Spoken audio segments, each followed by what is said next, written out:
hi, hon. How are you doing? Good. Just getting ready. Oh, here. Can I? Not for you. This is for Frank. Oh.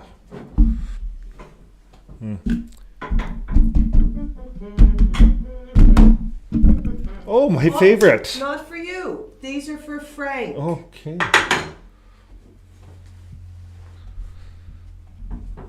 Okay. See ya, hon. When's Frank coming? Pretty soon? Okay. Got to get this stuff done.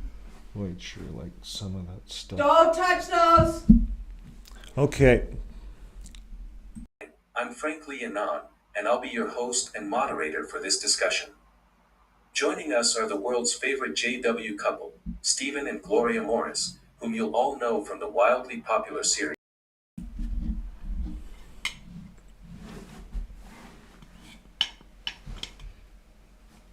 She's gone.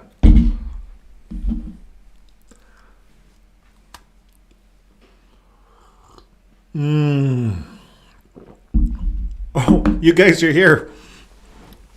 Welcome. Welcome, everyone, to the Saturday Sex Show. Frank is right here. He's in the studio with us. He's on the chat line. So we're going to have an exciting show here, folks. So we're really excited. We see Frank there. Now, in case this is your first time on the show, and I think most of you that I see there, but it's hard to say who's behind the scenes. So if you don't know who Frank is the producer, creator, writer. I think Frank does it all. You can ask Frank. He's on the help. He says hi. Hello, Frank. We love you, and thanks for coming on. And we're really excited to see this next show that you put together for us. Now, before we get into the show, does anybody have any questions for Frank? I'm just looking at the chat lines here. We have Mark Weatherhill on. Good day, Mark.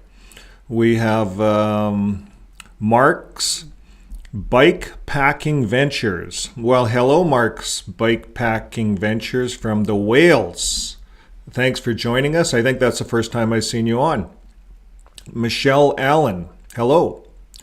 And Desperando. Hi, hello. I don't know if I've seen you on. So we have some new people on. Welcome to the show. This is a very, very relaxed show. And I wanted to, before I get into things, just to kill some time so we can get a little bit of an audience going. And we're going to get right into the show, but I wanted to show you what we have in the studio that's brand new. Now, the one thing we have is new lights. So I don't know, do I look better on the lights? I'm going to walk around here, all the way back here in the studio. I think you can see me better, eh? I got something up my nose here. There's dust, a little bit of dust. I was cleaning here earlier and I got the dust floating around here. I think I did it worse than I should have just not did that. But anyways, this is a new studio. We have quite a depth to it, eh? I can go all the way over here, and then I cut into that sign right there. So this is what we can do with lights. Thank you guys, the audience, for your contributions over the last year helping us to get these lights. Now I want to show you something that's really cool about these lights for us creators. And I have two big lights looking at me, and they have, I'll do a walk through the studio here video coming up and show you what it all looks like. But I'm at, on my lights here, I'm at what, 20%. So I can make it a little darker. Let's say it's darker out and we want to turn the lights down. Or let's say the lights are going down and the sun's going down. So now I have the sun's going down. I got that effect. So now I got my white light. Maybe it's daylight. Am I 100%? Maybe I don't want it that bright. It's a little dim.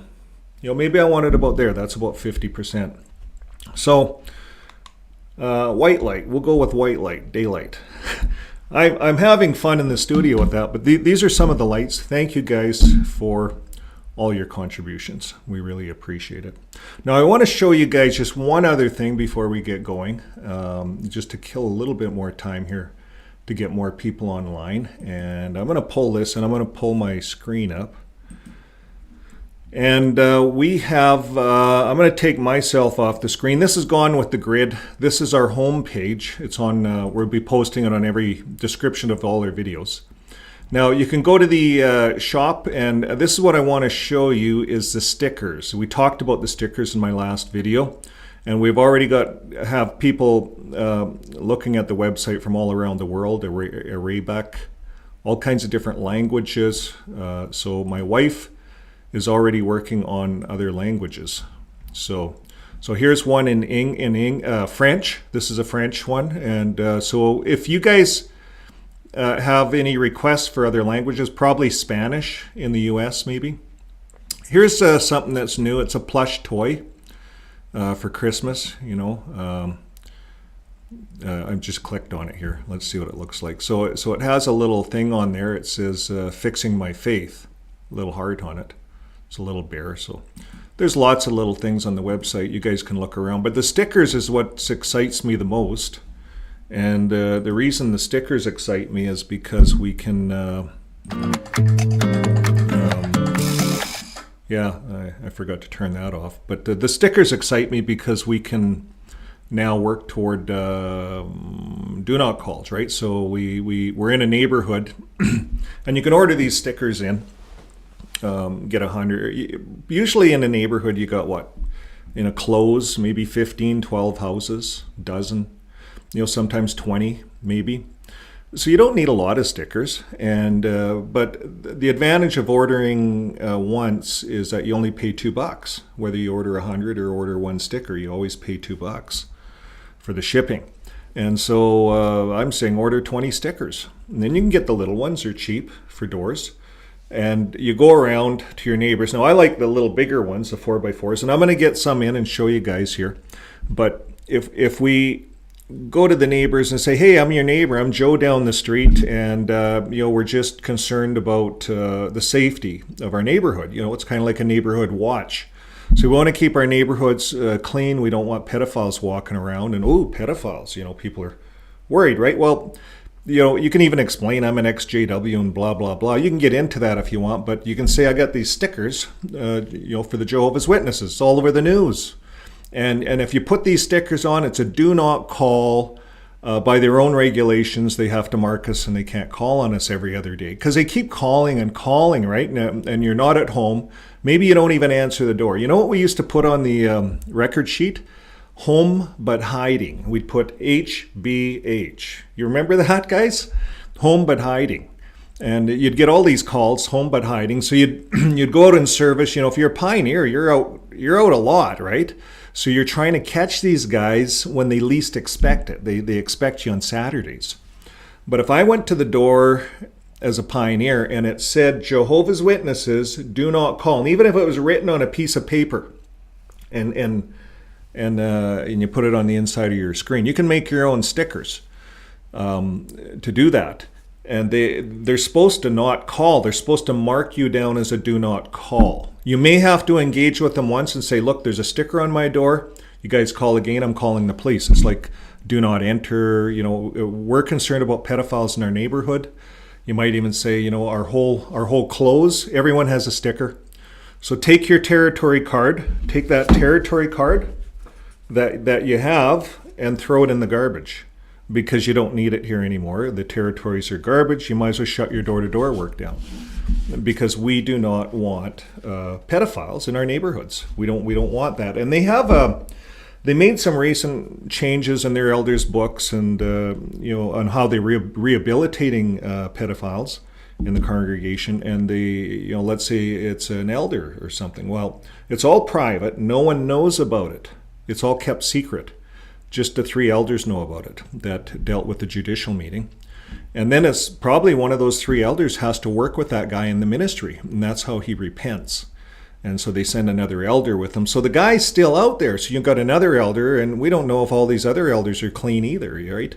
And this is how they're protecting, they're hiding crimes, because the elder, let's face it, half the elders, they're window washers, painters, janitors. And let's be honest, there's some elders that are very skilled at things, but I know very few that are doctors or psychiatrists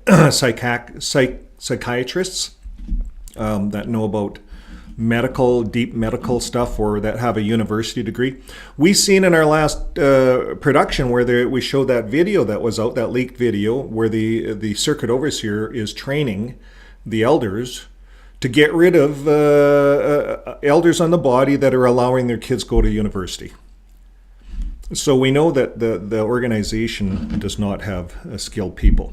So folks, that's what's available. That's what we've been talking about. This is how we can shut the door-to-door work down, is by those stickers and do not call. It's a one-shot deal. Once we get those all in the doors, there's a lot less gas wasted for the Jehovah's Witnesses. They're not wasting gas in our neighborhoods driving around, and the neighborhood's stickered up. So. And you might get a Jehovah's Witness living in the neighborhood. Well, that's fine. Obviously, they wouldn't have a sticker, but you could offer them one. But anyways, we're going to move on.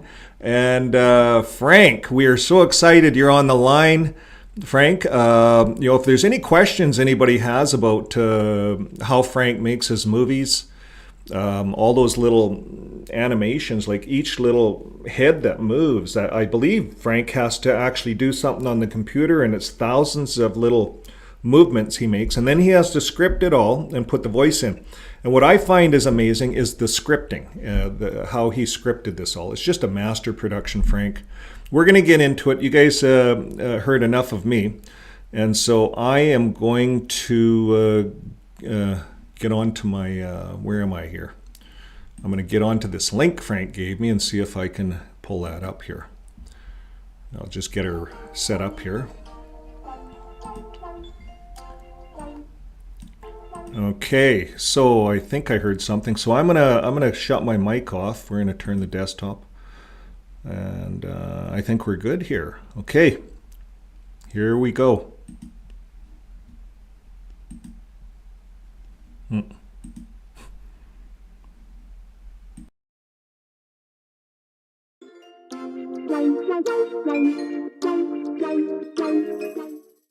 Welcome back to the Jehovah's Witness Reality TV, Tell All.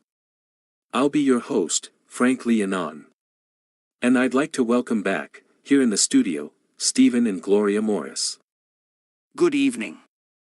Hi, glad to be here, and eager to continue dismantling the Watchtower's house of cards. And, assisting them, off stage, their children, Galib and Sappho. Hi. Hello. In part 1 we discussed the 4 most controversial policies of the Watchtower, and found them lacking in strong scriptural support.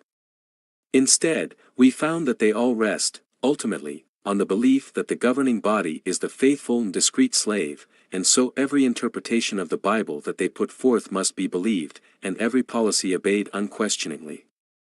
However, we learned that there is no real biblical mandate to obey any man other than secular authorities. Tonight we're going to examine what support there is for the governing body being that slave.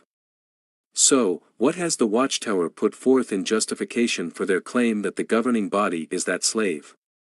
Principally, it's the items shown on the cards below. We'll begin with the first one, the year 1919. Stephen, can you tell us why this date is significant in relation to the governing body's claim?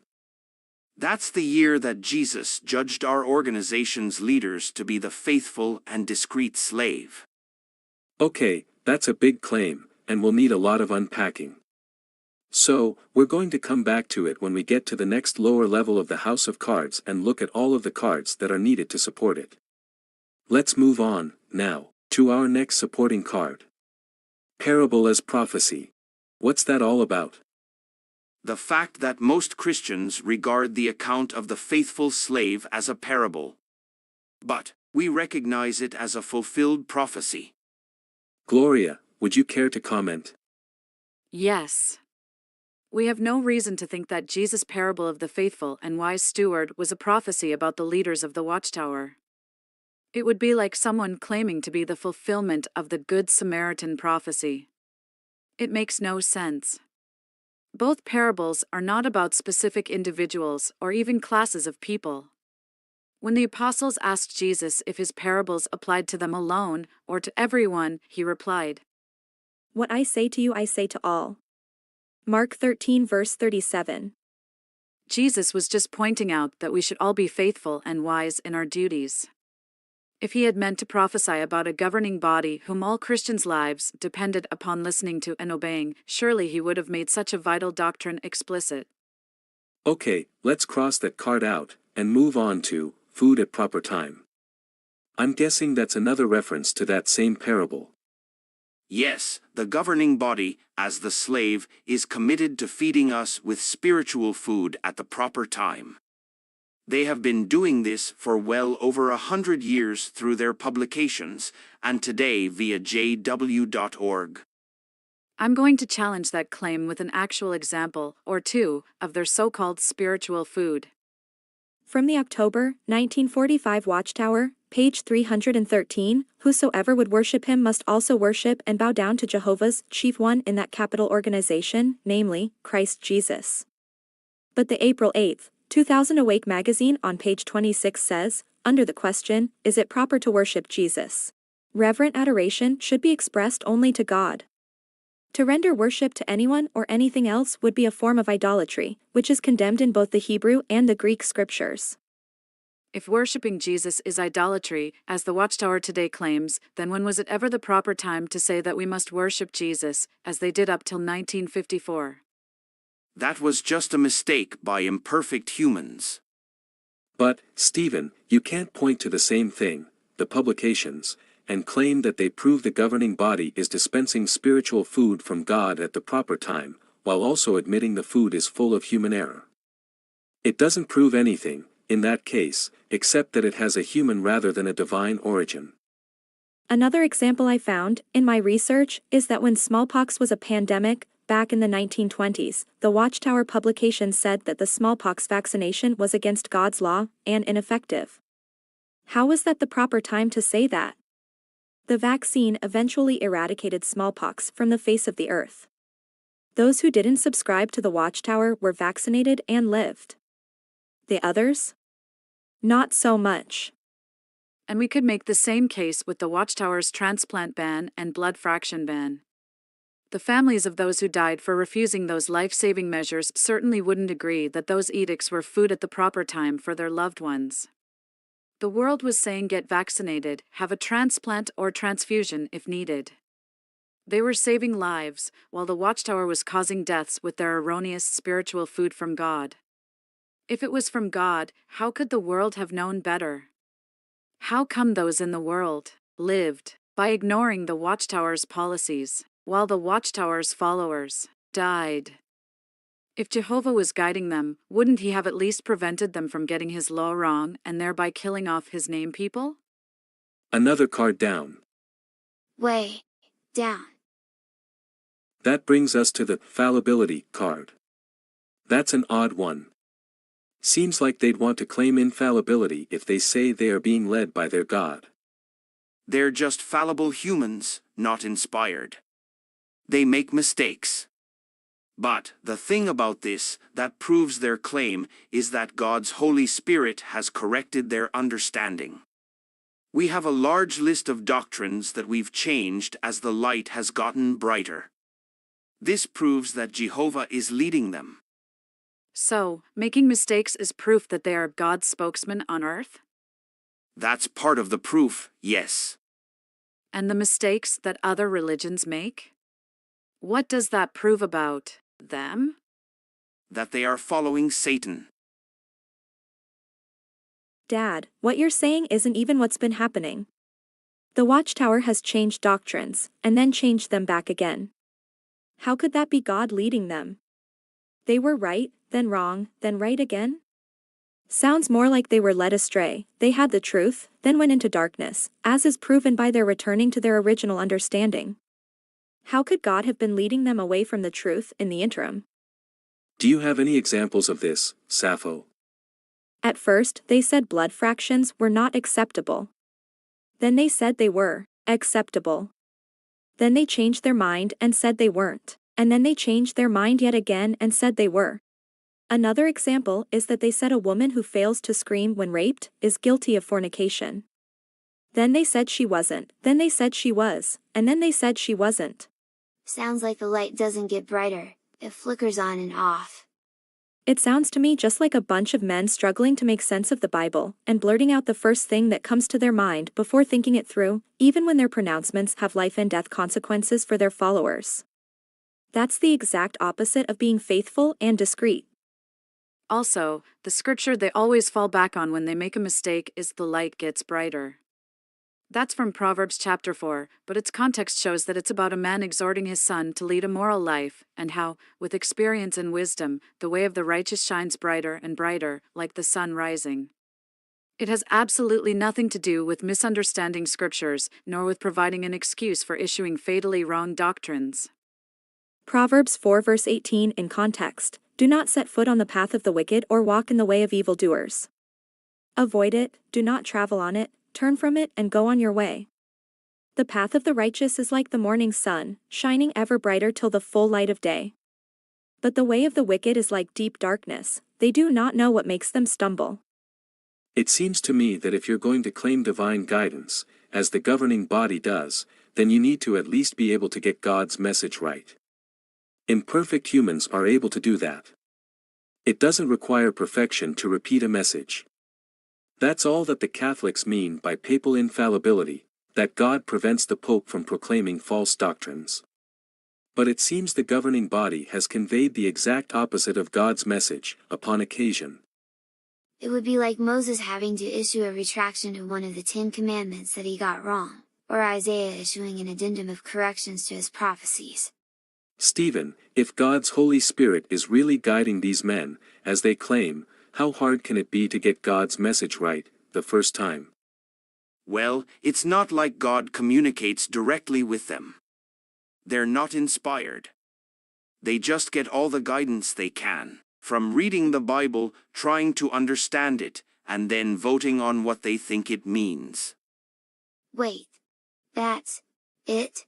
It's just a bunch of old men kicking around what they imagine the Bible might mean, and then taking a vote on which ideas we're supposed to follow? Yes, that's really all there is to it. At first, Rutherford claimed that angels communicated with him. That's from his 1932 book, Vindication, Volume 3, page 250. These angels, no doubt, first hear the instruction which the Lord issues to his remnant, and then these invisible messengers pass such instruction on to the remnant. The facts show that the angels have been thus rendering service unto the remnant since 1919. And his 1933 book, Preparation, page 64, the remnant are instructed by the angels of the Lord. The remnant do not hear audible sounds, because such is not necessary. Jehovah has provided his own good way to convey thoughts to the minds of his anointed ones. But, according to the 1993 Watchtower book, Proclaimers of God's Kingdom, Rutherford was wrong about where he was getting his ideas from. Those who make up the one true Christian organization today do not have angelic revelations or divine inspiration. So, Rutherford was not only wrong in the content of his messages, he was also wrong about the source of them. Where, then, were these ideas coming from? In 2007, the Watchtower suggested that at least some of their messages were coming from the spirits of the dead. It seems that resurrected ones may be involved in the communicating of divine truths today. Watchtower, January 1st, 2007, page 27. That's very odd, since just a year prior to publishing that statement, the Watchtower produced a pamphlet called Spirits of the Dead, which taught that a person who is able to receive messages directly from the spirit world believes that these messages come from spirits of the dead. But, as we have seen from the Bible, this is impossible. From whom, then, do these messages come? The demons themselves. So, I guess they learned the hard way not to make claims about receiving spirit messages. And now they admit that it's just them reading the Bible and forming their own ideas about it. As this video clip of governing body member Jeffrey Jackson shows. Now, dealing with decisions of the governing body itself, how are decisions made, by which I mean, are they made only by consensus or by majority, or is there some other system you adopt? So if a policy or a question comes up with regard to doctrine or something that involves our biblical stand, we will allow someone to come in and present to us all the facts concerning that. Obviously, the 7 involved cannot be familiar with every aspect that we need to consider. So once the proposal has been given to the governing body, it's an agenda point.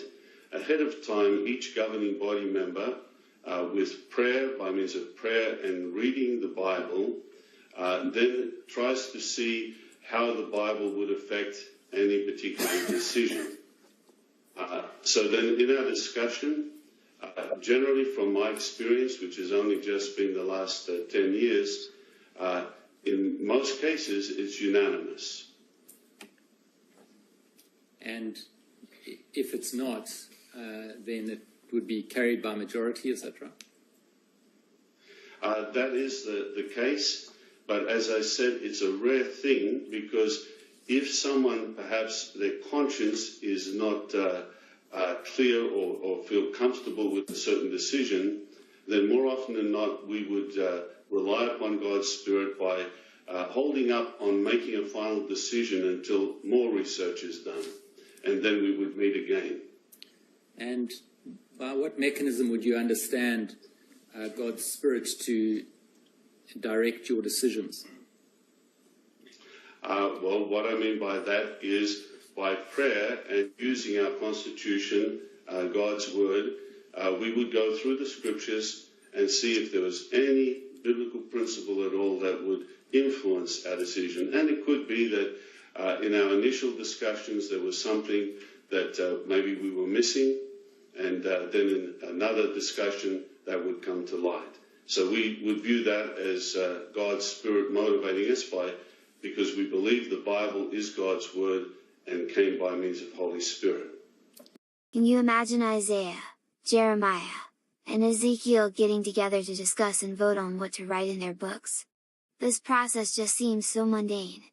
How do you know that God has anything to do with these sessions, where they decide the life and death policies that their 8 million followers must obey? Especially when what they've voted on has proven wrong again and again. Yes, the Watchtower's stance here is just plain silly. I'm ready to cross this one out, with a vengeance. There is one more thing to consider, before we tackle 1919. It's in back of this card, policies difficult to follow. What's that all about, Stephen? I'll tell you, Frank. Other religions yield to public opinion, trying to bend the rules to accommodate people's desires. The governing body doesn't do that. They are sticklers for following the Bible, no matter what hardships this might entail on us. For instance, we ban smoking. You can't be baptized if you're a smoker, and you can be disfellowshipped if you are caught smoking. This shows that we are the only ones following the Bible. Where in the Bible does it say that smoking is a sin? Nowhere. We just inferred this from the Bible saying to keep the body clean, and the fact that smoking causes cancer shows that Jehovah never meant for us to engage in it. But the Watchtower allows the drinking of alcohol, which, according to the World Health Organization, also causes cancer, even in moderate amounts. On their website, they say that when it comes to alcohol consumption, there is no safe amount that does not affect health. Alcohol causes at least 7 types of cancer. Half of all alcohol-attributable cancers are caused by light and moderate alcohol consumption. The Bible wholeheartedly approves of alcohol, just not of drunkards. And it's totally silent on smoking. The ban on smoking is just a Watchtower rule. If keeping the body clean was a valid criteria for banning smoking, then the Watchtower should ban alcohol as well. But they don't, so their smoking ban has no support. When Jesus told his disciples to baptize people, he never told them to make sure they weren't smokers, much less to grill them on their beliefs or their loyalty to an organization. And, far from boasting about the many hardships his way imposed on his followers, as the Watchtower does, he said, "Come to me, all you who are toiling and loaded down, and I will refresh you. Take my yoke upon you and learn from me, for I am mild-tempered and lowly in heart, and you will find refreshment for yourselves. For my yoke is kindly, and my load is light." Matthew 11 verses 28 to 30.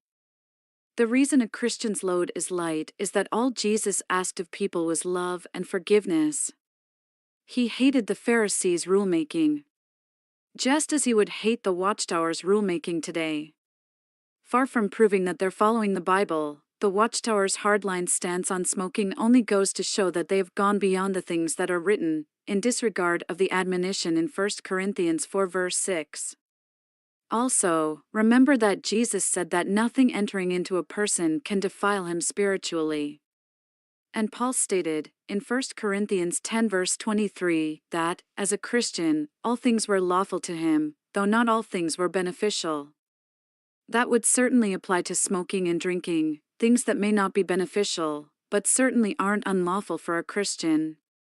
Okay, I'm more than convinced that we can cross this card out now. That leaves 1919 to support the governing body's claim of being the slave. In Part 3, we will examine the things that supposedly support the significance of the year 1919.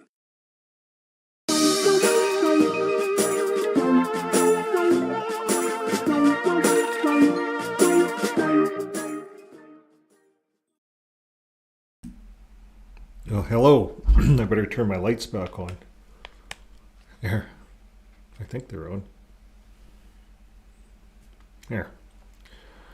Okay, that was great. That was excellent. I'm going to just minimize this a bit here, and we'll go over to the live stream. So, what did everyone think of the movie? Where am I at here? There, everything's on. So what did everyone think of the movie? Excellent movie, Frank. You did a lot of work there. It looks like you have another part. That was part 3, right? That was part 2. So part 3 is coming out. This is a great show. It's a great reality TV show, I think. And it really helps the the newer ones coming out and how they because there's a big learning curve. And even to get to this point. So I'm just going to go down the chat and see what's going on. The lighting is better. Yeah, it is better. Marmy, cool. So here, anything I should look at. Now, did everyone take the survey? 74% said yes so far. They believe in some kind of divine. And don't feel if you don't. If you don't believe in anything divine, that's reality, right? And no one's judged. That's a cool thing on being outside of the Jehovah's Witness organization. On this side, no one's judged. Spirituality is really a personal decision. Now, a lot of us creators, we talk a lot. We use the scriptures. We know how to use the scriptures. But the thing with the Bible that I find, and Frank does a good job in using it, is it's a double-edged sword. You can use it in so many different ways. Like I was looking in the Bible here, and where's that scripture? Jesus says to the Pharisees, he says, your father is the devil. You are, your father is the devil. You are the father of the lie. This is how he was talking to the Pharisees, the religious people of his time. And it kind of feels like we're doing the same thing. We're looking out at these guys and we're saying, your guys' father is the devil. Come on. There's no way that God, if there's a divine, a loving God, that's going to hide pedophiles. It's just not going to happen. God doesn't work that way.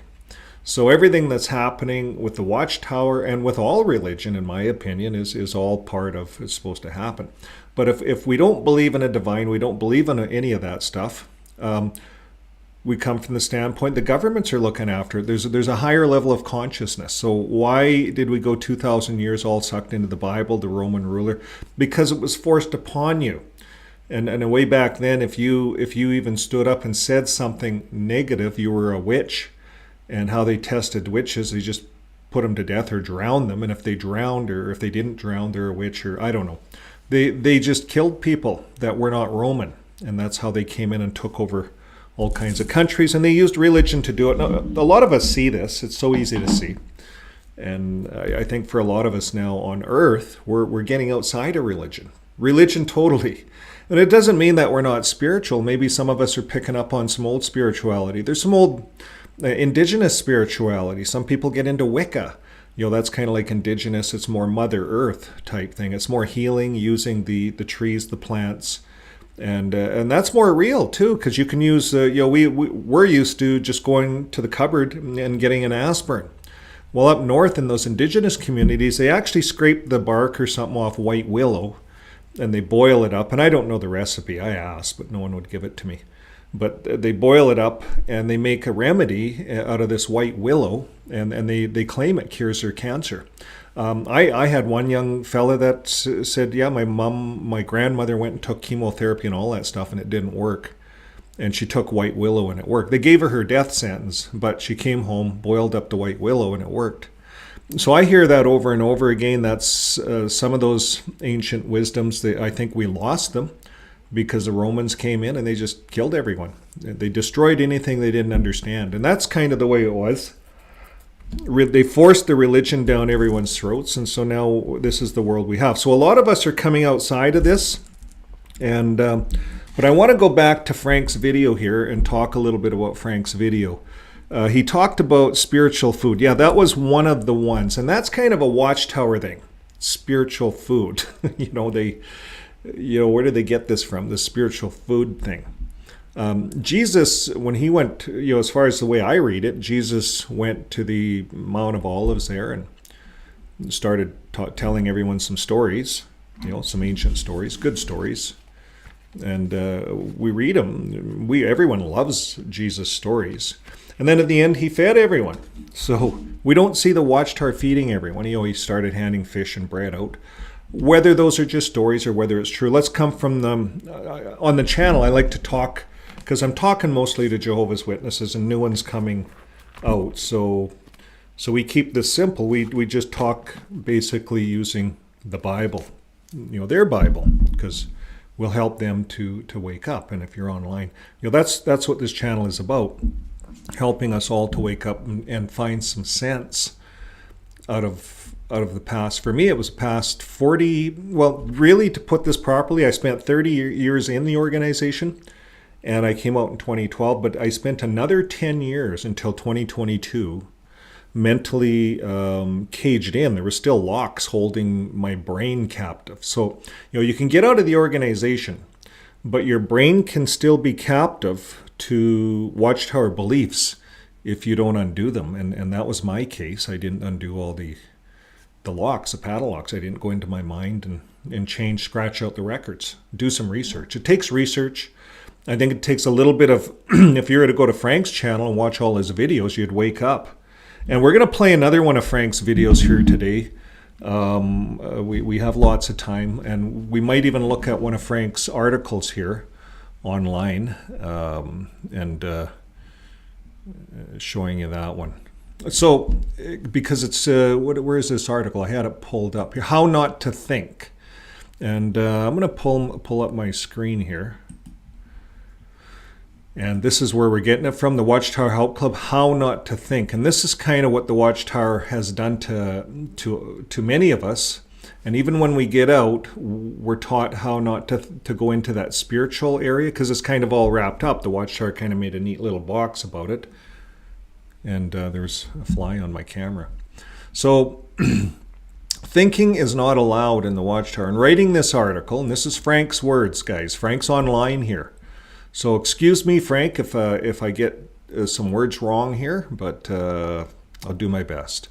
So here it goes. In writing this article, Frank says, I don't want to come across as a pompous know-it-all.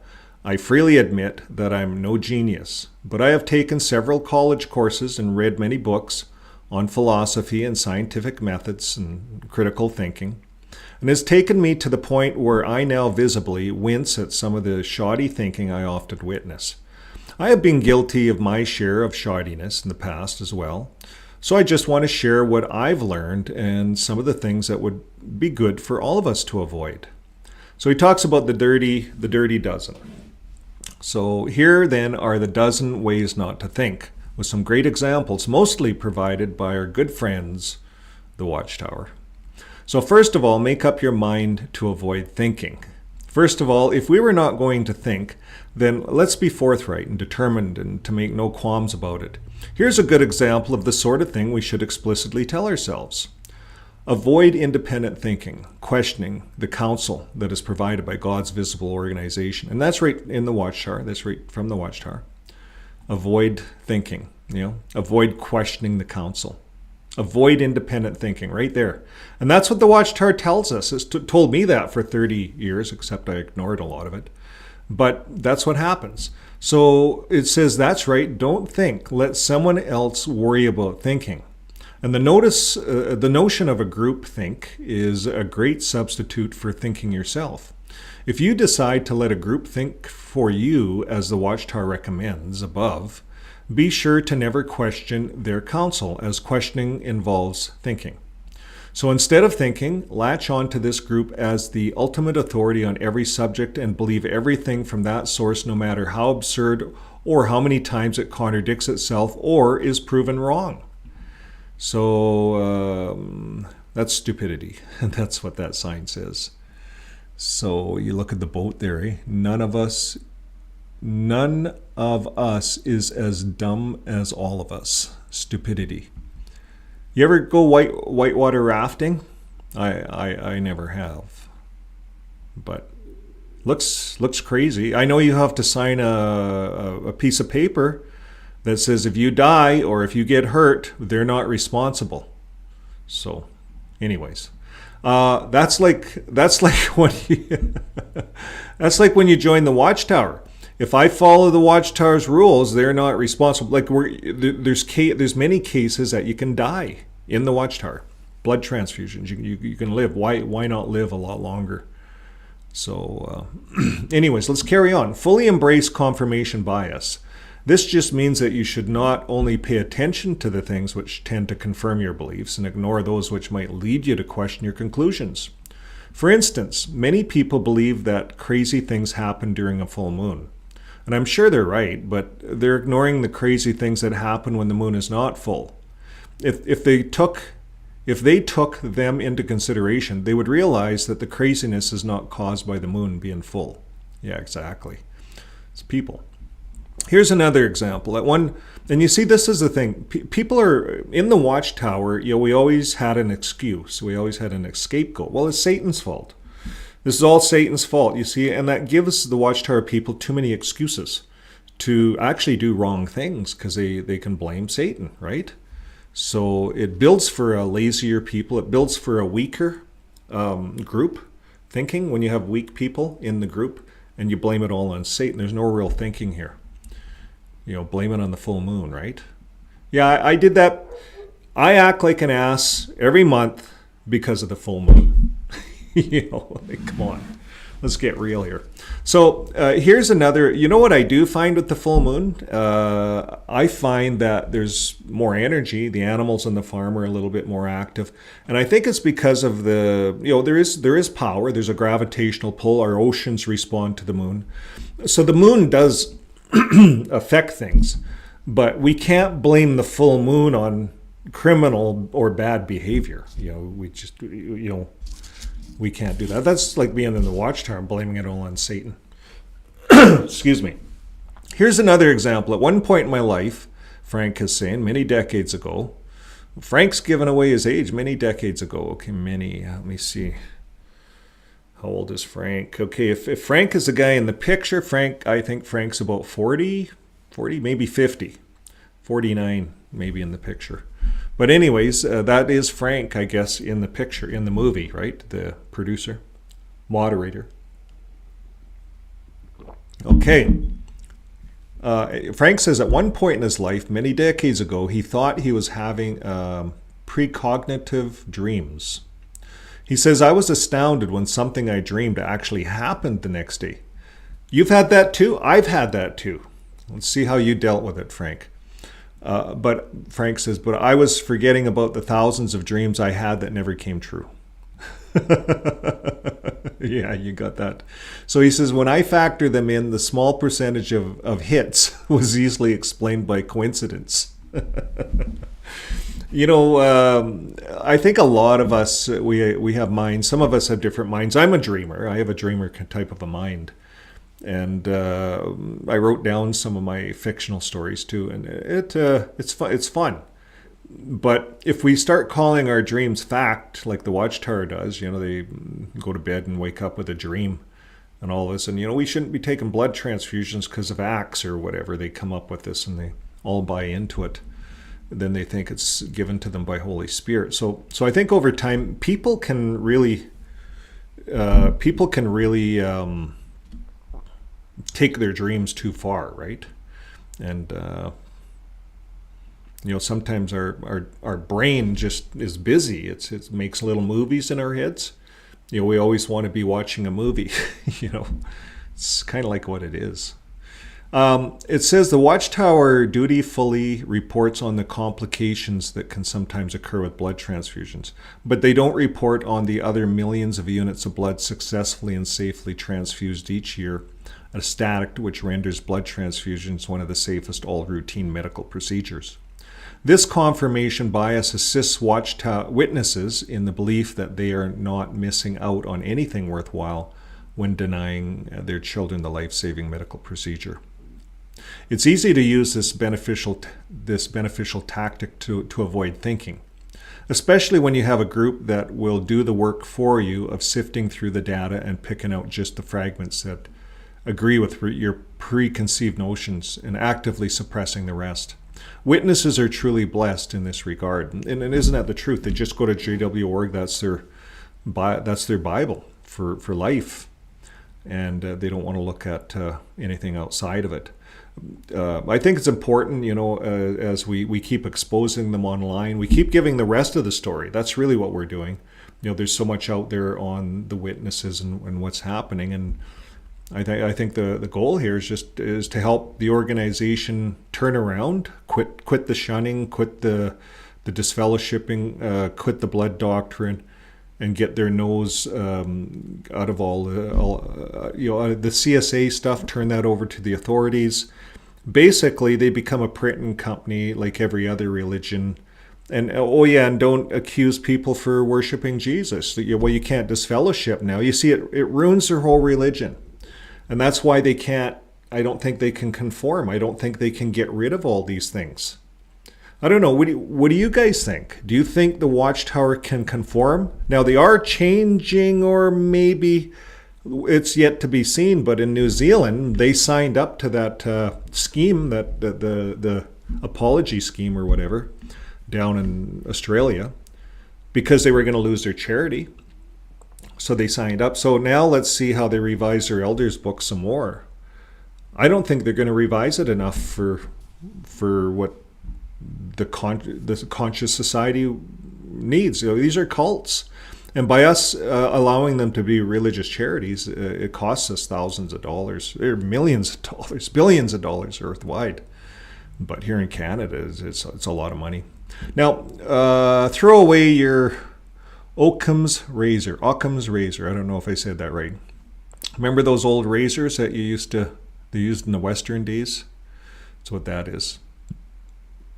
It's parsimony. It refers to the simple idea that you shouldn't come up with some elaborate, convoluted explanation for something when there's a simple explanation that fits the facts equally well or better. And more precisely, it states that you should choose the explanation which makes the fewest assumptions. For instance, let's take two competing explanations for a lack of historical records about Jesus. One explanation is that Jesus didn't exist as depicted in the Gospels, i.e. as a wonder worker. And the other explanation is that there's an invisible malevolent spirit being, example, Satan, who prevented historians from taking notes of Jesus. And the Occam's razor would cut away the second explanation since it requires additional assumptions, the existence of influential spirits. Yeah.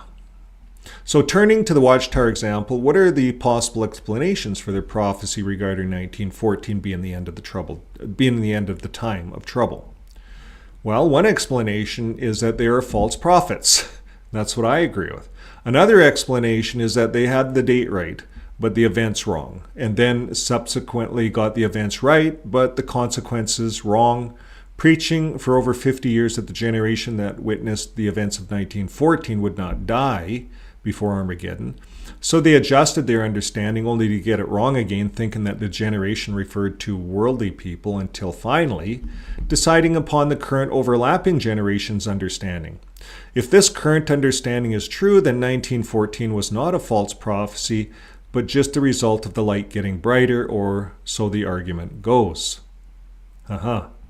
So Occam's razor would cut away the second explanation with the multiplying assumptions, which feebly try to save the hypocrites, or the hypotheses, sorry. This would leave us with the former simple explanation: they are false prophets. Yeah. So yeah, you'd cut away this stuff that just is convoluted. Like, come on. So you go with the first one: they're false prophets. It's quite simple, and even the Bible shows that. So. Number 4, don't listen to your critics. And it shows the Muppet show there. You see that? So critics may point out flaws in your argument, causing you to rethink your position. We want none of that. In sticking to our goal of not thinking, it is best to ignore critics, or better yet, designate them as mentally incompetent evil liars, giving yourself a justification for paying their criticisms no heed. In addition, though, it may be honest, not having to consider the other side of your argument is a great time saver and less anxiety producing. Yeah, it's just easy for the Watchtower just to call us evil liars. It's just easy, right? Rather than having to debate it, like most people would. Once again, the Watchtower serves as a sterling role model in this regard. While apostates are mentally diseased, and this is quoted right from the Watchtower, July 15th edition, 2011, paragraph 6 to 7, it says, while apostates are mentally diseased, they seek to infect others with their disloyal teachings.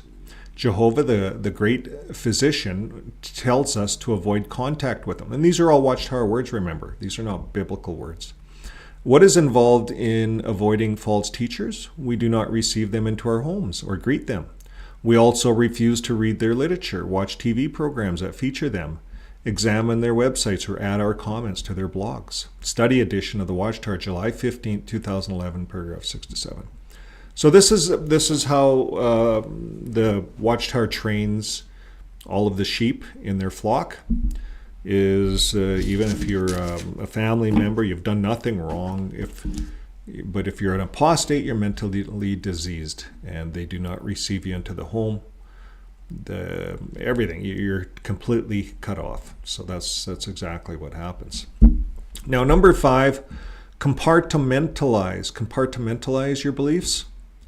Just because you use a logic argument to support one of your beliefs, don't feel duty bound to consistently use that same logic on another of your beliefs if the logic would invalidate it. For instance, the Watchtower uses the argument that Jesus is Michael, the archangel, because Michael does things Jesus is supposed to do. But Jehovah also does things Jesus is supposed to do, such as act as our only Savior. But they certainly don't see that the reason to drop the Jesus equals Michael argument or draw the conclusion that Jesus equals Jehovah. You see, it's all kind of mixed up a bit, isn't it? So here it is. But my favorite, Frank says, is this example. The Watchtower outlaws birthday celebrations based on the argument that in the only places in the Bible where birthdays are mentioned, the participants were pagans and murders occurred. That's true. Yet, in the only place in the Bible where a siesta is mentioned, and a siesta being an afternoon nap, the participants were pagan and a murder occurred. But the Watchtower sees no need to apply their logic consistently by either outlawing siestas or legalizing birthday celebrations. So the logic, you see how the logic doesn't work with the Watchtower. It's very, very weak logic to not celebrate birthdays. I believe that the Watchtower, this was a Rutherford thing. Rutherford came in and no beards, by the way, there's no scriptural support for that. Apparently they're allowing a few now, but no beards. The time I was in, if you had a beard, you lose all your privileges. you would be classed as having issues, rebellious. They viewed beards as rebellious when I was in. No scriptural reasoning for this at all, but that's what they do. That's why we know it's a cult. It's just so easy to see that this is a cult. No birthdays, no beards, no Christmas, no holidays, no Mother's Day, no Father's Day. Like, as a Jehovah's Witness, you miss out on all of that stuff. It cuts off all your worldly ties, and that was Rutherford's design. Remember, he was a lawyer. He litigated, and that's what he did, and he was very cunning. And he spent 2 years in prison getting mad at the whole governments and everything, mad at the whole system. So he designed, and he had those other turkeys in there with him, and he controlled them and probably brainwashed them over the 2 years in prison. Spent time with those other turkeys that were part of his governing body, I guess, or they're on his board. But Rutherford did his own thing, and he outlawed all of this stuff, brought it all in. And to this day, in my opinion, the way I see it, is the Jehovah's Witnesses idolize Rutherford, or the governing body idolizes Rutherford. That's another one of their idols, and they view this guy as a prophet. So number 6, they use circular reasoning. Thinking often involves drawing conclusions and following a flow of logic. Well, circular reasoning neatly short-circuits this process by providing us with a thoughtless shortcut. And the classic example of this is providing the Bible is God's Word, because the Bible says it is. So here you see the chart up there. The Bible is God's Word because the Bible tells us so. The Bible is infallible because it tells us so. It's just, yeah. That's why a lot of us have gotten outside of the Bible, gotten outside of Christianity, because when I look at it at this point, and I don't mind using the Bible and I don't want to scare people away, but when I look at it at this point, it looks like it was tailored to control people all along. And it can be used in so many ways. And I know a lot of smart priestly, bishopy type people did this. But if you look at the Catholic Church and all those popes and all those guys with the big hats, that's what I think about when I think of way back then, all the way through history. I went to Israel twice, and I sat in the plane beside one guy with a long, hair, kind of these curly hairs. They were, what did they call them? A pompous Jew. I called them a pompous Jew, but they had a name for them. They were more righteous than the rest. They would stand on the street corners out there praying to be seen. Like, it's just like what's in the Bible. It says that thing. It's. I wasn't too impressed. I went to the Bethel there. It was like a little office. It wasn't a Bethel. It was an office in the corner of a street. They don't have a lot of witnesses in Israel. But, the Bible, when I look at it all, and I look at all the stuff out there, it just doesn't impress me anymore. It doesn't impress me. Just because of what's done in the name of the Bible.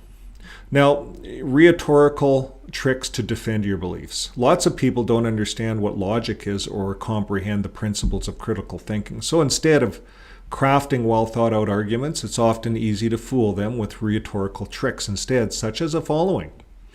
A straw man misrepresents an opposing view by either exaggerating some non-essential aspect or by just making something up about it. Then attack that aspect as if you were disproving the view. A long-time favorite is to claim that evolution says we descended from monkeys, and then ask why monkeys are still around. Yeah. Ad hominem. Instead of having to think about what a person is saying who is challenging your beliefs, just attack the person.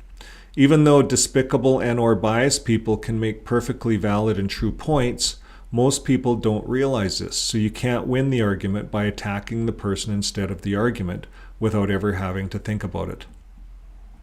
And that's what it is all about, is the Watchtowers don't want anybody to really think.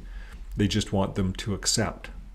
Now, practice fallback strategies. These are good to use when you haven't a clue of how to possibly save face when your belief has been conclusively shown to be impossible.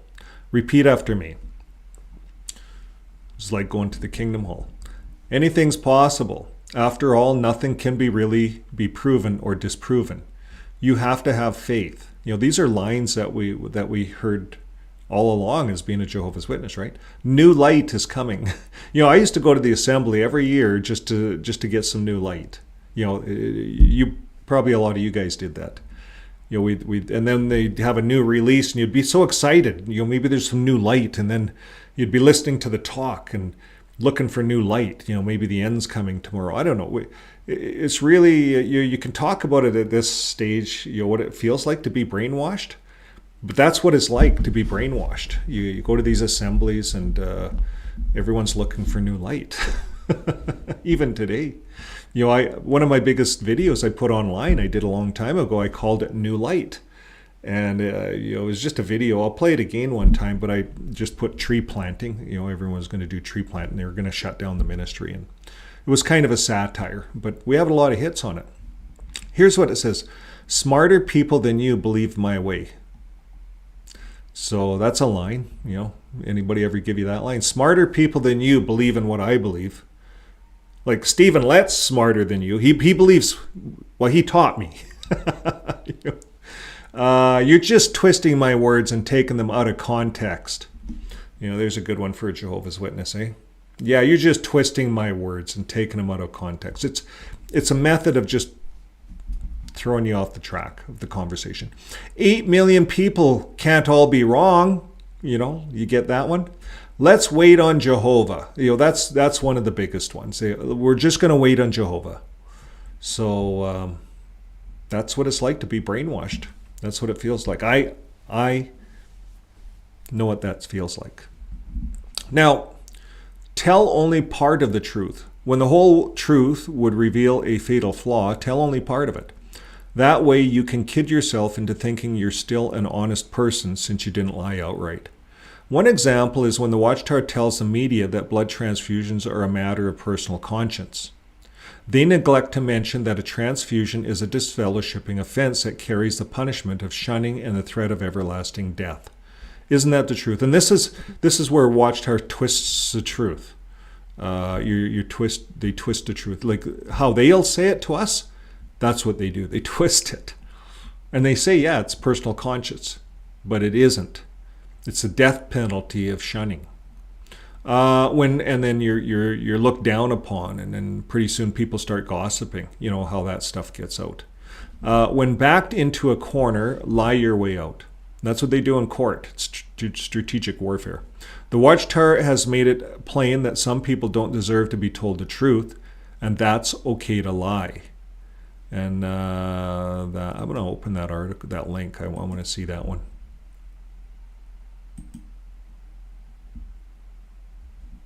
The Watchtower's sense of truth. So we'll look at that another day, that article, and we'll carry on here. So the Watchtower teaches it's okay to lie.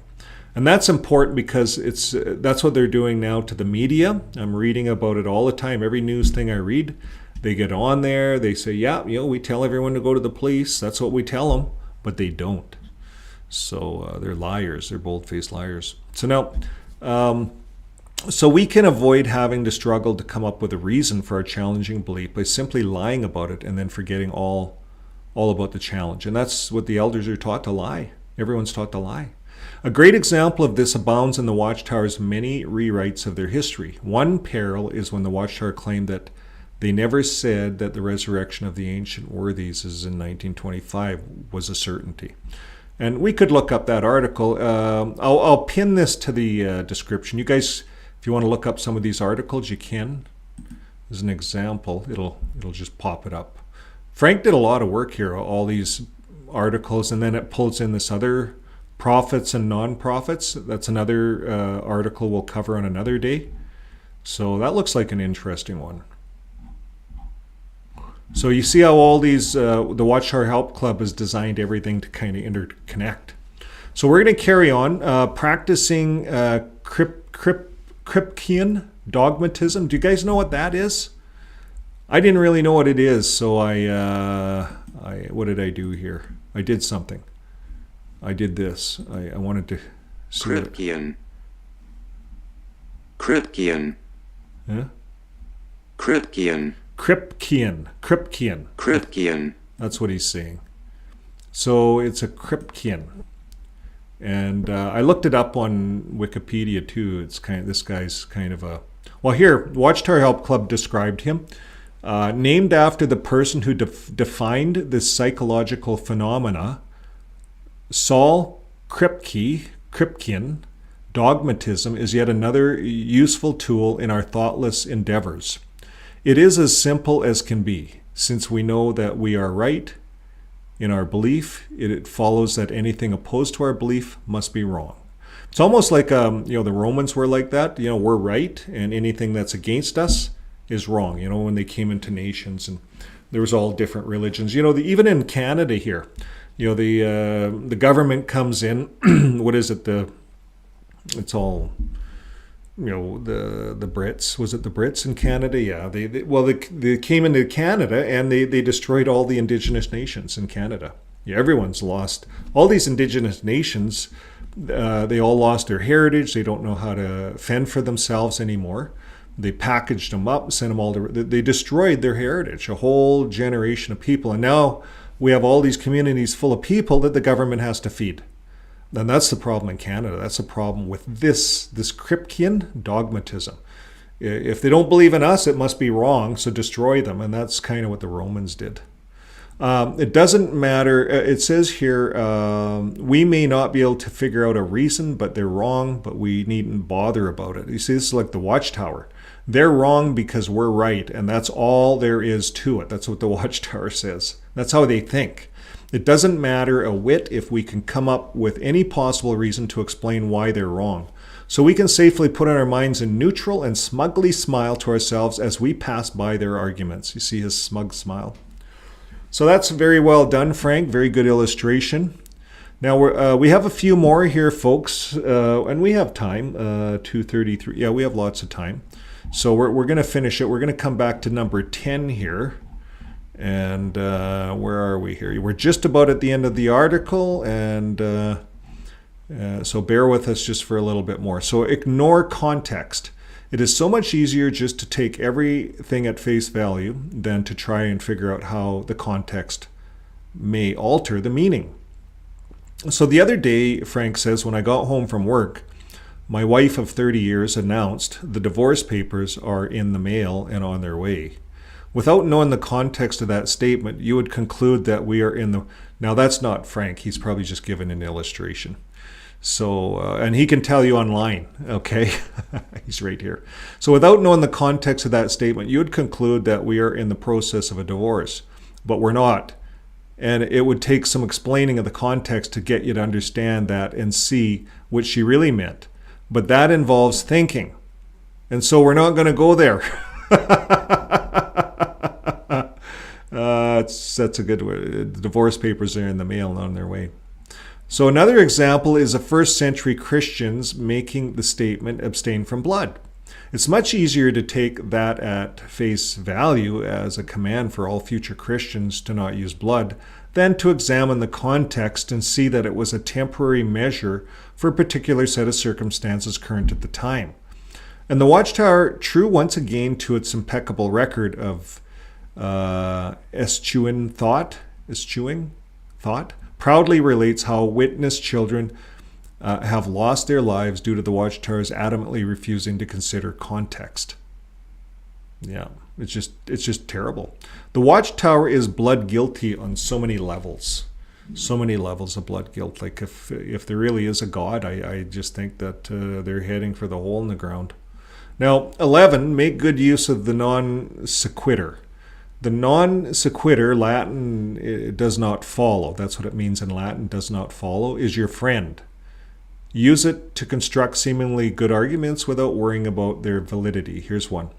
Christmas has pagan origins. Isn't that how they do it, right? Christians are not pagans. Therefore, Christians should not celebrate Christ's birth. Isn't that something, eh? In my book, I wrote a whole section on, if Christ was born, what Mary would have done with all the miracles and the angels speaking to them and angels singing in heaven and all that stuff. They would have celebrated it every year. I would have, even if it wasn't traditional. I would have celebrated Jesus' birth. Now, Here, the conclusion number 3 does not follow from the premise 1 and 2, but only a thinking person would care about that. It sounds like a good argument. So what if almost everything has pagan origins, which Christians, including witnesses, go along with? And yielding to that argument would not only be abandoning our love for a non sequitur, but also be a violation of our principles. Compartmentalize your beliefs, as explained above. So you think of pagans, everything's pagan. The wedding ring is pagan. Jehovah's Witnesses use the wedding ring. The wedding dress is pagan. The wedding ceremony is pagan. Everything in life comes from somewhere. We're all part of pagan here. We're not Jews. We're part of the pagans. There's nothing wrong with being pagan. But Watchtower has made that word like apostate. Pagan is like being an apostate. It's evil. You're not going to make it. Like Watchtower is like spiritual paradise. It's another one of their words. And everyone believes this stuff and they put it into their minds. So it does take a lot of work, folks, to pull yourself out of the Watchtower thinking. And it takes articles like what Frank has here on his blogs. There's hundreds of articles that are designed to help us to logically go in and examine those Watchtower beliefs that were put into our mind. And there's so many of them, so many beliefs that this can't happen in 1 or 2 days. I had a friend that came to visit. He was a ex-Jehovah's Witness, and he came a couple months ago. Never came back. He actually brought his girlfriend, and I hadn't seen him for a while. We're really good friends. He, on this side of the fence, but I hadn't yet started fixing my mind, so him and I would talk all the time over the last 10 years. I quit in 2012. He actually quit before me, and then we met up, and life goes on, but none of us really fixed our minds. And I started in 2022 fixing my brain, getting online and looking at things like what Frank has done here. I didn't know about Frank then, but there's a lot of stuff online that you can do it if you want, and it's hard. At first I didn't want to go online. People seemed like they were angry, and then you justify, they're just all apostates. That's how apostates are. So I think it's good that Frank has done his videos in a amicable way, a logical way. All the papers are done, it's really done well. It's done like the Watchtower is doing it, as if the Watchtower themselves are. So it's no wonder you were a good writer, Frank, and you have this ability, and you really have used it in a terrific manner. So here's the number 12. Force the issue with false dichotomy. Did I say that right? False dichotomy, aka false dilemma. It helps simplify our worlds into a black and white choices rather than a plethora, shape of gray and rainbows of colors. When witnesses are thinking of leaving the organization, they are typically asked, where else would you go? I used to have discussions out in the field ministry. We used to sign out the country territories, and I'd go with an elder that used to come with me. We used to spend a lot of time in the ministry together. And so I'd ask him, and I'd have questions. I say, well, what if this isn't the truth? How do we know? How do we know this is the truth? And he'd say, well, what else is better? Sure, it has its mistakes, but what else can you find out there that's better? You see, and this is kind of how they reason with this. Where else would you go? So. Then to help make clear the proper answer, the wicked world with its satanic governments and false religions is pitted on one side against the spiritual paradise that is Jehovah's organization on earth. And that's how they do it. That's how we used to do it on the other. So no mention is made, of course, of a good life lived in freedom. And that would muddy the waters, the clear choice that is to be made. Yeah. No one talks about being on this side of the fence. It's a different thing. So that friend comes by and he brings his girlfriend. And so we met her and so forth. We're sitting down having a meal together. And so I bring out my book. I brought out my book. I say, hey, Lee, I got my book done, right? And so I give Lee my book. And he shoves it back. And then she grabbed it. She grabbed the book, right? She did not know he was an ex-Jehovah's Witness, and I guess they went home and broke up. So I felt really bad. I felt terrible because I felt like we caused his relationship to break up. But let's not take that upon ourselves. All ex-Jehovah's Witnesses have to do the work. They have to work on their brains, and the indoctrination is so deep, the programming is so deep.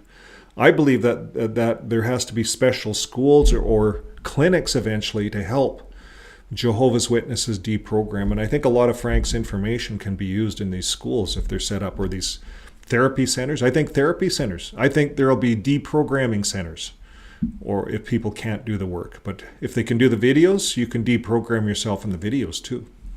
Number 3, find patterns of meaningless random data. Humans have an evolved tendency to see patterns, even if where none actually exist, technically known as apophenia. Apophenia? That is why people see a face in the moon or on Mars, or canals on Mars. And it's also why they see faces everywhere, including the face of Jesus or Mary in the taco. Yeah, and we seen that on TV the other night. People, if you want to see something, you'll see it. Your brain is powerful. If you want to see the truth in the Watchtower, your brain will make it happen for you if you want to do it. Pattern recognition can give you a sense of truth, or cooperation of your truth without thinking. So that's pattern recognition.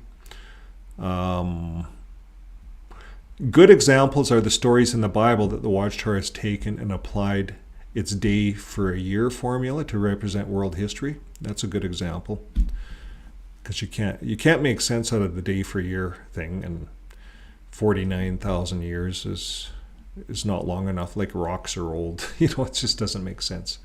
Obviously, the Bible, when we look at the Bible, it's written down. Everyone likes to think it's God's words, but it's not.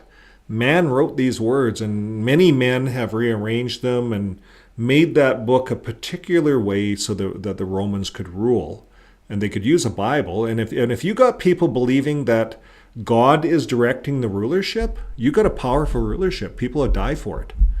But if you have a rulership where I'm the ruler, I'm the God, you're not telling people that it's that God, but it's you, those rulerships don't have as much power. But the rulerships that says God is directing me, and that's what Constantine said. God, he had a dream, and they got up in the morning, and they painted a cross, a red cross on their shields. And the people believed so hard that had to be true. That had to be God. And they went out there and they fought 10 times harder than they'd normally fight. And they started winning every war that they fought because they believed that God was with them. And they went out to the front lines and they didn't have fear because God is with them. And they have the cross on their shield. And then the nations around became afraid of their God because God is with them. And here the guy just had a dream. This is how people can get sucked in. And that's what the Watchtower has done. Watchtower's founder, Charles Taze Russell, famously used pattern recognition to bluster his prophetic chronology by faulty measurements taken of the Great Pyramid of Giza, where bogus pyramid inches were used to represent years. And we were watching something about this on some of the other apostate programs. Meanwhile, the patterns of bumps on his head were published in order to impress his followers that he was specially chosen by God for his great work. You're kidding me. I didn't know about that one. Wow, there's so much to learn, right? Conclusions. If you faithfully adhere to the above principles of how not to think, you are entitled to the following certificate. You get a certificate of stupidity. Note that you needn't print out the above certificate if you already have a baptismal card. The one will serve as well as the other for a certification. On the other hand, we could have easily entitled these dirty baker's dozen, How Not to Arrive at the Truth. Yes, it's exactly how the Watchtower has arrived at what it deems is the truth. Falling for any one of these 13 errors will likely lead you astray. The Watchtower has used them all at one time or another to establish or defend their beliefs. Thinking people won't fall into the same trap. We have thought, and so we will not be Jehovah's Witnesses. And that's where we are today. So thank you again, Frank. Very in-depth article, How Not to Think, and again, when we look at that leaked video of how the circuit overseers are training the elders to get rid of elders that are sending their kids to college and university, it just reinforces, and every apostate that I knows has carried that, but it just reinforces it. So I'm just back at the chat lines and looking at the live chat line. Yes, 70%, and that's what we had at our other show. About 70% are believe in a God, and about 30% of the audience does not believe that you're atheist. And so, and that's good. That's good that everyone answers honestly. It's good that everyone has that decision, and no one judges anybody. And from this side of the fence, God, divine, it's really hard to nail this stuff down. Now, I read in one of my last videos I did just yesterday when I was talking about Ecclesiastes. And Ecclesiastes says that we're not really meant to know it all. Those are words right in the Bible. So I don't believe we're meant to know everything. We only have 70 years on this planet, if 80 if you're mighty, I guess. So we only have so long on this planet. How can you know it all? You can't. So what did it say in Ecclesiastes? Be joyful and do good. That's really what it's about. It's really that simple. So Hopscraft, Willie B, hello, and Nikki, Jackie Jacks. My favorite was always Halloween, though, cause I love horror movies, zombies, and stuff like that. Now, funny, when I met my good wife, she knew I was Jehovah's Witness, and so she had fun with me for the first couple of years, and it was like she was helping a kid to experience things. So we went to a couple of Halloweens on a close where her friends in a cul-de-sac, a subdivision kind of, there'd be about 15 houses. Well, they almost knew everyone on this subdivision, and they go over to each other's houses and they dress up, and they knew everyone, and they had a lot of fun. And so we went there a couple of times, and that was a lot of fun. Then she helped me to experience Christmas. Well, I did Christmas before I was a JW, so it wasn't completely new to me, but then I didn't do it for 30 years. So and then we did Christmas, and now it's really no big deal. We might put up a little lights or something like that, but it's no big deal. But yeah, as you get out of the Jehovah's Witness, you realize it's not all demonized. It's these are just traditions. Everything's traditions, and you can do what you want. You can make your own decisions. There's no one telling you what to do, and you're going to live the same life, and you're going to have the same. Well, you're going to live a better life because you're going to be wide awake. You're not going to be judging people around you that celebrate Christmas and things like that. So. Yvonne, I call Xmas a silly season, but have always celebrated hegemony, the New Year's Eve, when a JW nowadays celebrates equinoxes and solstices. So yeah, we all find things that we want to do. We'll find some things nonsense. Christmas, it's a lot of spending nonsense money. Now we're trying to get rid of stuff here that we've accumulated over the years. Yes, so I'm just looking down. Hello, tall, cool woman. Thanks for being on. Where the lumps put on his head by the apostates, learning of his truth versus the real truth. It's a good question to Frank, right? Frank's on. Keith Jones, my mom dedicated 10 years of her life to trying to graft his faith onto me. She failed, and I live an extensive life. Great. Good for you, Keith. So let's keep sharing, and we're going to move on to, let me see, what do we have for time here? It's 4 o'clock. We have another half hour, don't we? Or I think we're good till 4:30. We can play another movie off of Watchtower Help Club, and that's what I was looking at. Is Frank still on? Which one would Frank like us to play? My favorite movie off Watchtower Help Club that I learned the most on is The Near-Death Experience of Anthony Morris III. Now, is there any other ones that you guys might want to see? Last week, we watched How the Overlapping Generation Was Revealed. That was a good one. And so we pretty well ran all of them on our show. And now you can go to Frank's website, you guys. If you haven't subscribed, I'm gonna get it up behind me. And it's Watchtower Help Admin. And it's now over 1,000 subscribers. There's 10 videos. And so we want to help, we can help Frank by being a subscriber. I don't know if Frank doesn't ask for donations or anything like that. You can email him, and he's pretty private individual, and he might email you back. So I don't really know a lot, except actually I know a lot about Frank. You look at his movies and you get to know a lot about who Frank is. So today we're going to look at the near-death experience of Anthony Morris. This is one of my favorite movies. I'm going to pause it here. This is 18 minutes long, and that's going to put us close to 4:30. Is that going to be good for you guys online? Hopscraft says we should put on some Bruce Willis. Okay, so we got Frank in the studio still, and we thank him very much. We're featuring his shows here. We're gonna put on the now I can't see the studio when I'm watching here, so you guys go ahead and enjoy your conversations with Frank. So here we go. We're going to get this one up. This is my favorite. I think you can learn the most off this video. It's just a fabulous video. Now you see this book here that this priest, like this is kind of like a priest guy, but it looks like Russell. That's what he made him look like, I think. But the book is available on Frank's website, I think.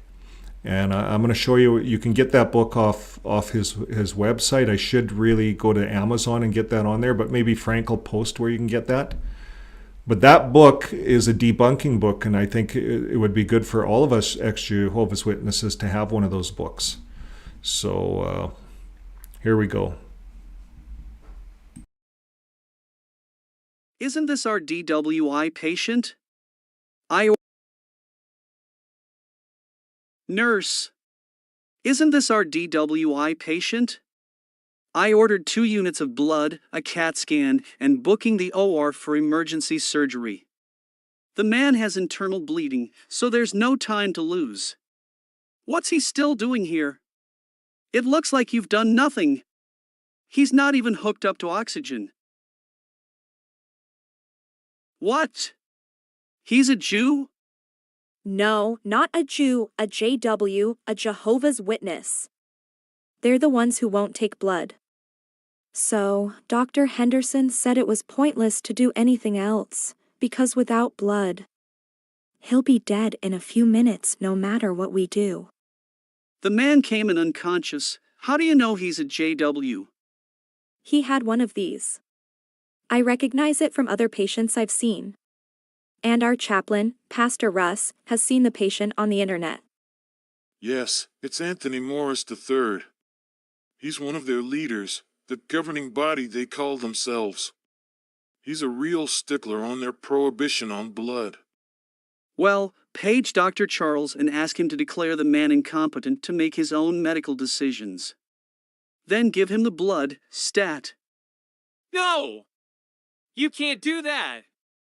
That's a violation of the laws of God and man.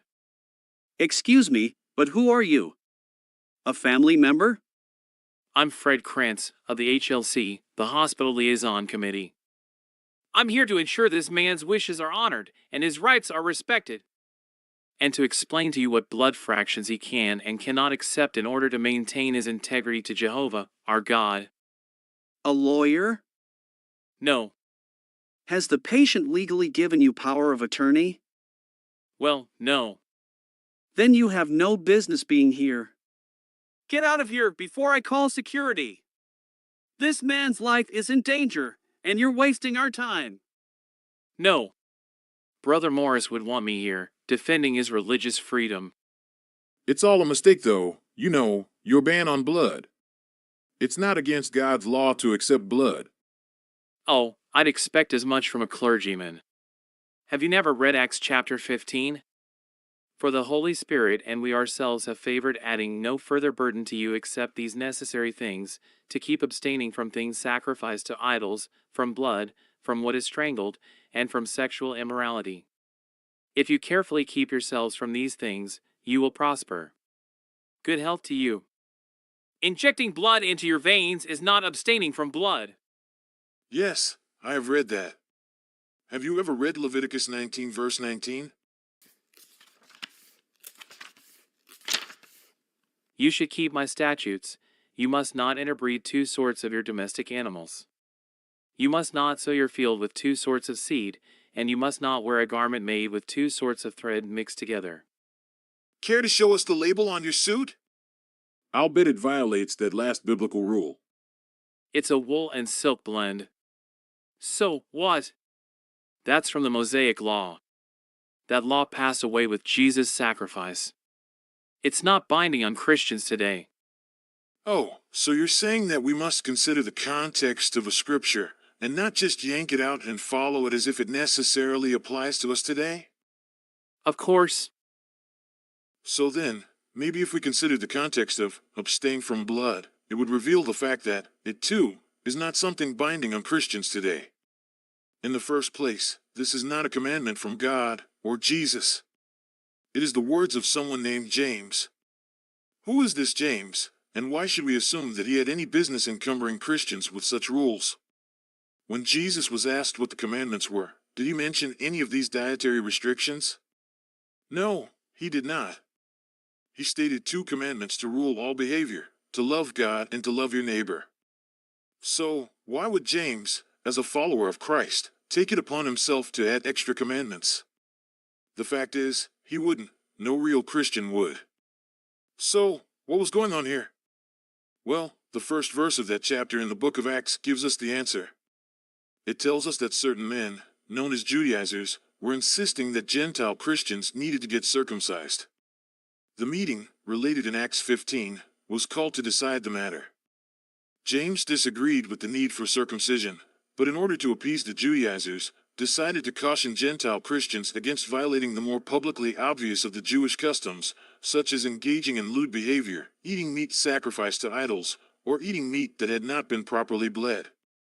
The Bible clearly states that this was the reason for the decision, not that it was a commandment from God that involved a Christian's salvation, but rather because, according to verse 21, from ancient times Moses has had those who preach him in city after city, because he is read aloud in the synagogues on every Sabbath. The advice was that these practices be abstained from, because Jews certainly would consider the eating of such meats as participating in heathen idolatry. Christian freedom did not obligate one to follow the dietary laws of the Jews. Paul makes this crystal clear in 1 Corinthians, chapters 8 and 10, where he writes that he, as a Christian, is perfectly free to eat meat sacrificed to idols. Nevertheless, it was advisable that the Gentile Christians abstain from the use of their liberty in this matter, out of deference to the weaker brethren, Jews and Gentiles, who could not so deeply philosophize and whose consciences might be injured. A similar thought attaches to the prohibition of the use of blood. To the Jew it was forbidden, and under his covenant it was made a symbol of life. To partake of it would imply responsibility for the life taken. These prohibitions had never come to the Gentiles, because they had never been under the law covenant, but so deeply rooted were the Jewish ideas on this subject that it was necessary to the peace of the church that the Gentiles should observe this matter also. If they did not wish to be contentious and cause divisions in the church, the Gentile brethren would surely be willing to restrain or sacrifice their liberty respecting these matters. However, today there are no Jews or Christians, outside of the Jehovah's Witnesses, who would be stumbled by a Christian having a blood transfusion. So, the rationale behind the request that James made no longer exists. Therefore, Christians are free to have blood transfusions. Well, that's certainly a pretty speech. But it's wrong. Gentiles were prohibited from blood, even though they were never under the Mosaic law. Being descendants of Noah, they came under the everlasting covenant made with Noah after the flood. Didn't you make it past chapter 4 of Genesis in your seminary? There we read God's command. Only flesh with its life, its blood, you must not eat. I can comment on that. In Hebrew school, we were taught from the Talmud that this means that we are not to eat flesh from a living being, not to bite into an animal that is alive, with its life still in it. Interesting. I hadn't considered that before, yet that's literally what the verse says. It's a prohibition against eating a certain type of flesh, living flesh. It's not a prohibition against blood at all. Oh, that's just hair-splitting semantics. It's obvious that God wants us all to abstain from blood. Well, there's another verse in the Bible that contradicts your idea that Gentiles were forbidden to eat blood. In Deuteronomy 14, verse 21, we read, "You must not eat any animal that was found dead. You may give it to the foreign resident who is inside your cities, and he may eat it, or it may be sold to a foreigner. For you are a holy people to Jehovah your God." An animal found dead would not have been properly bled. That's why a Jew could not eat it, being part of a holy people under a covenant with God, but the verse tells us that a non-Jew could eat it, blood and all. Surely you haven't been sacrificing people's lives on the basis of such flimsy misinterpretations of Scripture. Have you? No, there's more to it than that. We see a consistent pattern throughout the Bible of God condemning the eating of blood. Leviticus 17 verse 14 is another clear instance. Leviticus? Isn't that part of the Mosaic Law? You know it is. But you already said, when I mentioned that your apparel violates that law, that Christians are no longer under that law. Is that correct? Or did I misunderstand you? You didn't misunderstand.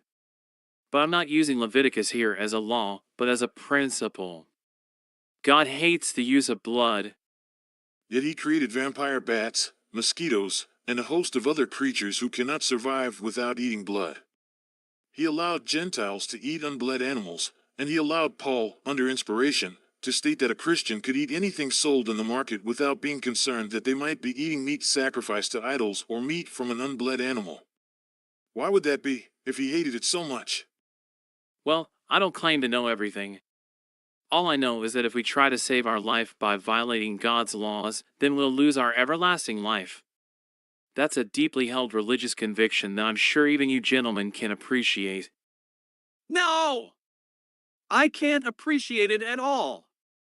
In Hebrew school, we learned the rabbinic principle known as pikwach nefesh. Saving life supersedes God's law. That's wonderful. But we're Christians, not Jews. Oh, but Jesus lived by this principle as well. It's taught to us in Matthew chapter 12. At that season Jesus went through the grain fields on the Sabbath.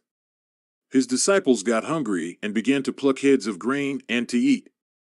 At seeing this the Pharisees said to him, "Look, your disciples are doing what it is not lawful to do on the Sabbath." He said to them, "Have you not read what David did when he, and the men with him, got hungry? How he entered into the house of God, and they ate the loaves of presentation, food it was not lawful for him to eat, nor for those with him, but for the priests only." Jesus didn't believe that one should starve to death before breaking a commandment. His actions and teaching show that he believed that God's commandments could be broken in life or death situations. As he said, the law was made for man, and not man for the law. It was meant to be a help in living a good life, not a cause for death. Your own Watchtower magazine reached the same conclusion when commenting on these verses, stating that Jesus was calling attention to acts of mercy on the Sabbath day, that it was perfectly legitimate to render a show of mercy to one who is in need even though it was the Sabbath, and that there is, in effect, no violation of the Sabbath by such course of action. So, even if you still mistakenly think that accepting blood violates God's law, then this principle should show you that when it comes to saving a life, there is no violation.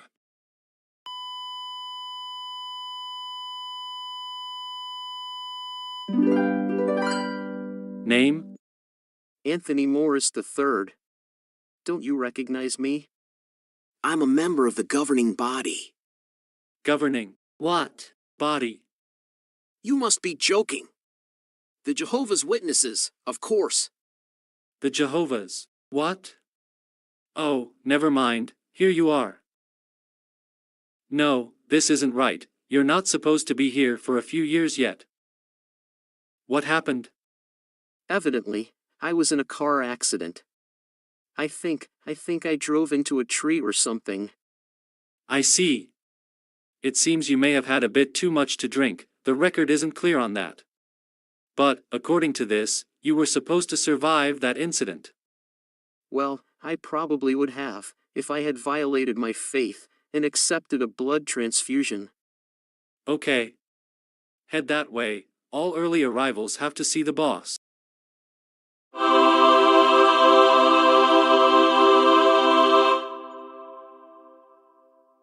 Hi there, Jesus. It's Anthony. I'm ready to be in heaven. Just give me a horse and a sword and we can get this Armageddon thing going. Can't wait to smell those human hot dogs, Len. Tony, my son, I'm afraid we can't let you in. You've got blood on your hands. What? Whose blood? I tell you I'm innocent of the blood of all men. Do you remember Joshua Walker? Oh sure, that little fella? He stuck to his guns, just like me, and refused blood. I paid tribute to his faith at a convention in 2016. And he died, long before his time. We had big plans for him. What about Dennis Lindbergh? I don't remember him. He was a 14-year-old who died refusing blood back in 2007. I could give you thousands of such names, but you probably wouldn't even recognize them. We just told people about God's law concerning blood. The rest was their personal decision. Children aren't capable of making such life and death decisions based on your convoluted reasoning. You and your cohorts are blood guilty. You used your undue influence to coerce children, and their parents, into giving up their lives. Well, should we have told them to disobey God's law? Saving their lives just to lose their everlasting lives? Don't you remember my telling the Pharisees, I want mercy, and not sacrifice? You were just like them, always making more rules about ever smaller minutiae. But missing the spirit of things. Imagine issuing edicts about what fractions of blood are acceptable. When did I ever mention blood fractions? Where is it in any page of your enormous Bible? I said that my load was kindly and light. I taught about forgiveness and love. I said the entire law could be summed up by love. There is nothing loving in forcing a parent to withhold life-saving medical care from their child. Love trumps laws, even what you imagine to be God's laws. But you didn't understand that. You presumed to tell your followers that God wanted sacrifice, not mercy. I said that nothing that enters a person can defile him. Didn't you realize that this includes blood? Only what comes out of a person can defile him. Words that lead to death, such as the words in the Watchtower demanding the sacrifice of children's lives on your altar of blood. These words have defiled you, and made you unfit to be in my sight any longer. Wait! I demand to see your supervisor. Take me to Jehovah to plead my case. Who? Oh, yeah, you're that group that still believes in the war god of the ancient Israelites and Canaanites. You were a Jew. You also believed in Jehovah, didn't you? No. Why do you think I never mentioned him? Yahweh was a cruel, angry, vengeful God, whom I wanted nothing to do with. I tried to turn men's thoughts to a loving, heavenly Father figure, whom they could emulate. You emulated Jehovah. No wonder you're eager to fight a war. Oh, geez. What? Sorry. What happens now? To me? Well, there's one thing you guys got right. Death is the absence of life, and nothing survives it. In a moment you will cease to exist. Brother Morris! Morris! Will someone nudge him awake? What? We're voting, brother. Everyone else has their hand up already. Oh. Remind me, what is it we're voting on? To approve this letter to the HLC elders, reaffirming our stance on the importance of preventing blood transfusions in babies, the group most commonly in need of them. Wait a minute. I had a dream. Wow. All about the blood doctrine. Was it a revelation? No. It wasn't anything I didn't know already. Besides, we don't believe Jehovah communicates to us anymore in dreams. I'll make it unanimous. I vote yes.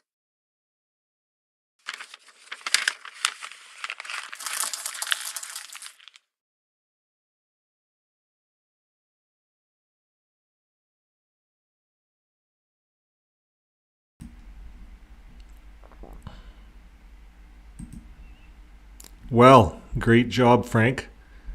What was any questions on that? I had a couple questions, actually. Let me see here. It's that law that Christians are no longer on. Is that correct? I'm going to, that book there, I'm going to get a link put on my website of that book on Amazon. And that's the book Frank wrote. Now, what else was I had a question on? Oh yeah, right here. When we go to this part, when he crumples it up and throws his blood card in the garbage, does that mean he doesn't believe in it, so he doesn't want a blood card? Because he doesn't want to die? I thought that was good. I thought that was great. So I'm going to go back to the studio and look at the live stream. So that was a great job, Frank. We thank you for that. So Marmy was saying in Quebec we have a law now for babies. I wish it was for everybody. So is that law not all over? Like, can the courts can now all over give baby blood transfusions, or am I wrong? Is that just here in Canada? There was another thought I had. I'm just going to look here. You guys might have had this on.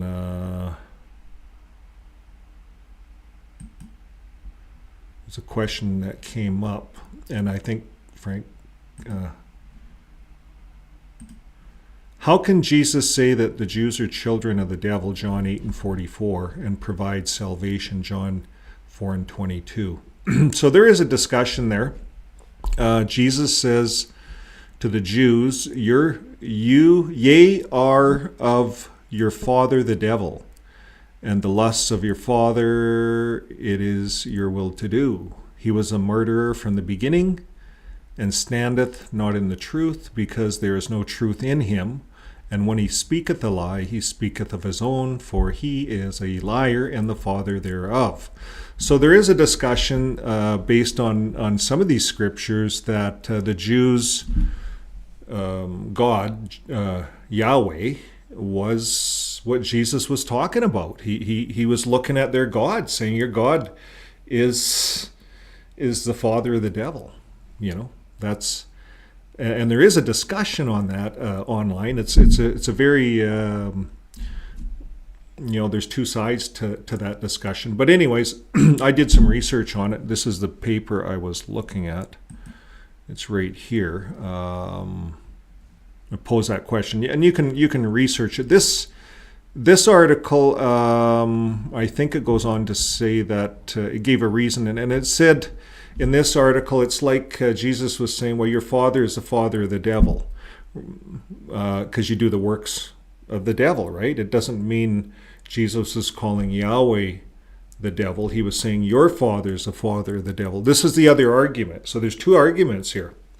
And the Christian argument is that Jesus was referring to the devil, and that the Jews of the time, or the religious leaders of the time, the Pharisees. And the Jews don't want to be thrown into this, by the way, because the modern day Jews, and there's so many, there was 12 tribes. We're only talking one tribe here. And I don't know history, and I'm not a history buff. Frank would know more about this than I would. But this is an interesting discussion. I'm going to do more research on it. I think it's, but it is a very controversial discussion. So, but once you get out of religion, it should be easy. We shouldn't be getting angry by looking at this stuff. We should be able to look at all of this stuff and have a coffee and laugh, right? This is nothing to get angry about by using this critical thinking. And I actually believe Paul Wallace is one of the guys I've listened to a little bit. I don't follow him. I listen to a few of his videos. But he studies and he believes in Jesus. He says, don't get me wrong, I am spiritual. He says he's more spiritual now than he ever was. And he was a preacher, and he got into, if you've watched a few, and he wrote books and stuff. But he figures that we have to rewrite the Bible because there's so much new information, and it was used. We don't have the whole truth. And there's a whole concept that, there is a pantheon of gods. And Jehovah was one of them. And he was the God that helped the nation of Israel. And there's a whole study there, and it's an interesting study. And I think it's worth going down for us getting on this side of the fence. So obviously, Frank went down it a little bit.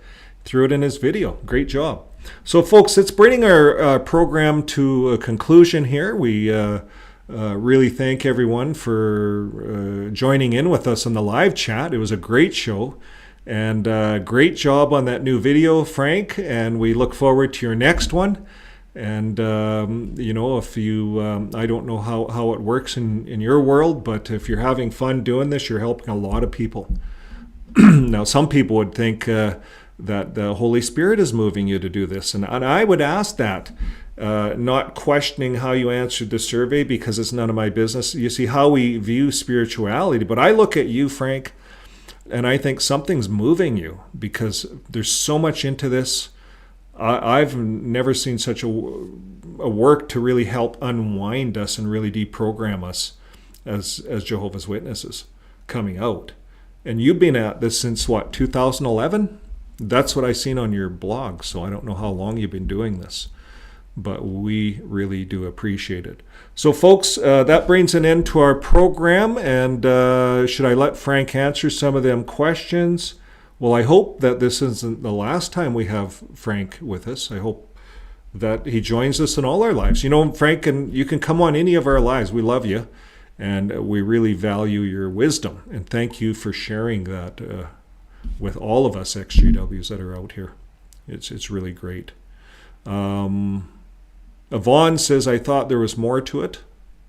Frank, do you get to see whether these GB and their helpers are genuinely trying to follow the Bible principles, or is it a case of internal politics? Good question. Frank says they're just caught up in it. That's what I think. They get caught up in their own BS kind of a thing, right? Their own truth, I guess, their own whatever. And it's like we talked about how you can get yourself going. People can get themselves going. They can feel this energy, and it's a group energy. And I think the Watchtower's like that. That's how the assemblies were.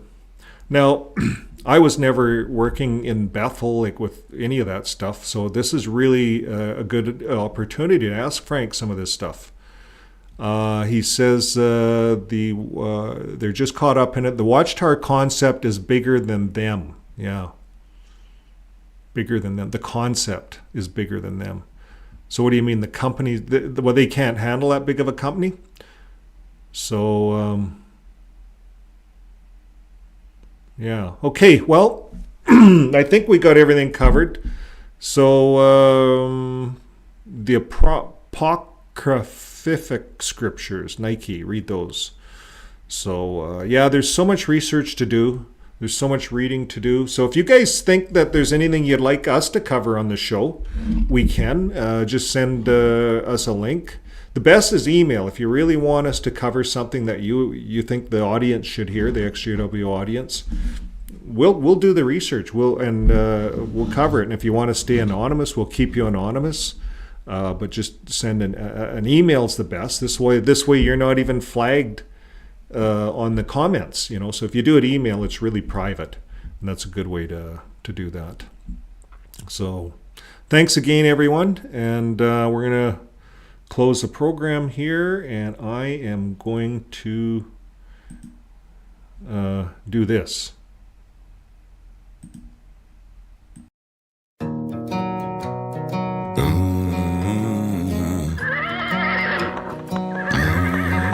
I wanna take you around the world so I can show you that you're perfect. Take you to my old hood where I hit my first lick. Take you around places that I used to go and stomp the ground. Hey now, I wanna take you to my mama's house and show you what she's cooking. Take you to my daddy's house and show you what he's smoking. Take you to my siblings too and show you all the things we do for you, yeah. Now come and ride, baby. Come and take a ride. Tell me that you're gonna ride. Come and ride with me, hey. Now take a ride, baby. Come and take a ride, baby. Come and take a ride. Come and take a ride with me, hey. I wanna take you down 85 Dracos in the backseat, watching how we bust and have them running like a track meet. Take you down 20 Roddy racing in the 70 lane, hey. I wanna take you uptown where places you ain't never been. Take you downtown cause you know I like to get it in. Paint the town red, me and you doing what we do. It's true. Now come and take a ride. Baby, ride. Come and take a ride with me. Now can you ride, baby? Come and take a ride. Come and take a ride. Baby, take a ride. Baby, come and take a ride. Come and ride with me. Take a ride. Baby, come and take a ride. Baby, come and take a ride. Come and take a ride with me. Yeah. Ride through the backwoods, through the streets. Ride through your neighborhoods with my pigs. Ride.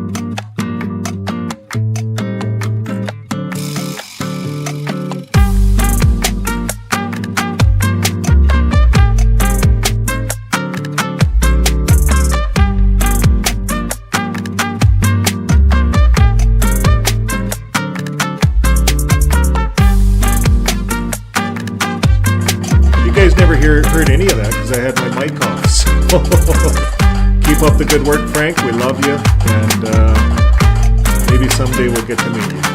Great person. But until next time, folks, keep living your life with love. Bye for now.